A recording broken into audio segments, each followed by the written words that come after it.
siya, totally.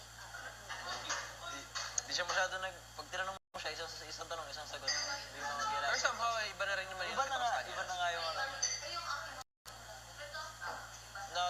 Nababa na yung wall. Nahihiyain ka ba, Kuya JM? Sakto lang. Pero sa... Adjusting. Oo, nag-a-adjust. Yun yung una sinabi mo sa akin.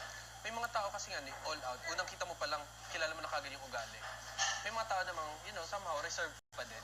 Dapat naman kasi, ewan ko, dating mo naman muna ipakita kung sino ka agad. Kasi, hindi mo alam baka offensive ka sa ibang tao or offensive yung ugali ng iba sa'yo. Unang pasok ko dito, ang taas agad ni Binsoy. Ayun ginawa ko. Tumalon ba? Kasi kami yung sabay ni Binsoy. Nasa likod ko. Biglang nauna sa akin, tumalon. Siyempre, kumbaga para maboost ba yung confidence ko. Nagdidikit ako doon sa Confidence guy.